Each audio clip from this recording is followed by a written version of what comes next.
కొత్తగా పుట్టుకొస్తున్న ప్రైవేట్ యూనివర్సిటీల వల్ల విద్యా ప్రమాణాలు దెబ్బతింటున్నాయని ప్రైవేట్ డిగ్రీ పీజీ కళాశాలల యాజమాన్య అసోసియేషన్ ఆరోపించింది. పాస్ గ్యారంటీ అంటూ ప్రకటనలు ఇస్తూ విద్యార్థుల జీవితాలతో చెలగాటం ఆడుతున్న ప్రైవేట్ వర్సిటీలపై చర్యలు తీసుకోవాలని అసోసియేషన్ నాయకులు డిమాండ్ చేశారు. హైదరాబాద్ సుందరయ్య విజ్ఞాన కేంద్రంలో నిర్వహించిన అసోసియేషన్ జనరల్ బాడీ మీటింగ్ లో ప్రతినిధులు మాట్లాడారు.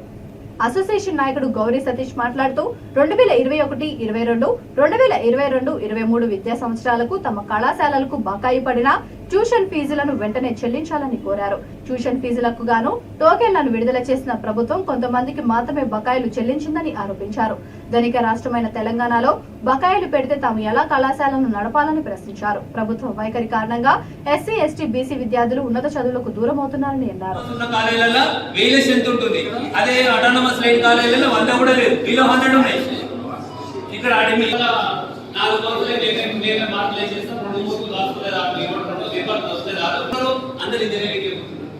ఇంజనీరింగ్ అయితే బయట పోతూ ఏదో దొబ్బేయచ్చు, బయట దొబ్బేయచ్చు, ఎక్కడైనా పోతాడు వాడని ఆలోచన అనేది అంత ఇంజనీరింగ్ సైడ్ అది మనం ఆలోచించాలి. ఏ కొత్త కోర్సు తెచ్చినా కూడా పిల్లలు ఉస్మాన్ యూనివర్సిటీ పరిధిలో ఉన్నటువంటి అఫిలియేటెడ్ డిగ్రీ అండ్ డిగ్రీ కళాశాలల యాజమాన్య సంఘం ఆధ్వర్యంలో ఈ సమావేశాన్ని ఏర్పాటు చేయడం జరిగింది.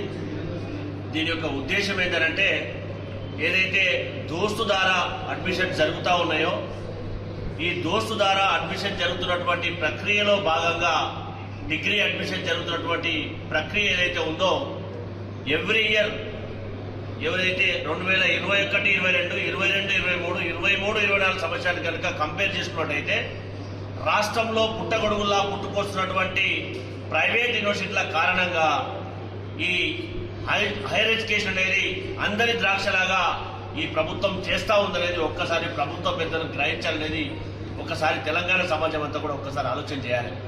ఎందుకు అనంటే పాస్ గ్యారంటీ స్కీమ్ తోటి ఇందాక మా అసోసియేషన్ సభ్యులు చెప్పినట్టుగా పాస్ గ్యారంటీ స్కీమ్ తోటి నాణ్యతా ప్రమాణాలు పాటించకుండానే వాళ్ళు సెల్ఫ్గా పాస్ చేసే అవకాశం ఉన్నటువంటి ఈ డీమ్డ్ యూనివర్సిటీస్ ఏవైతే ఉన్నాయో వాటి ద్వారా నాణ్యతా ప్రమాణాలు పడిపోయే అవకాశం ఉంది. కాబట్టి ప్రభుత్వం ఈ విషయాల పట్ల తగు చర్యలు తీసుకోవాలని చెప్పి టీపీడీసీఎంఏ తరఫున ప్రభుత్వానికి విజ్ఞప్తి చేస్తూ ఉన్నాం. దాంతో పాటుగా ఏదైతే 2021, 22, 23 సంవత్సరానికి రావాల్సినటువంటి ఏవైతే ట్యూషన్ ఫీజులు ఏవైతే ఉన్నాయో డిసెంబర్లో వచ్చినటువంటి టోకన్ నెంబర్లకు మాత్రం కొద్దిగా నిన్న రిలీజ్ అయినట్టుగా మనకున్నటువంటి సమాచారం.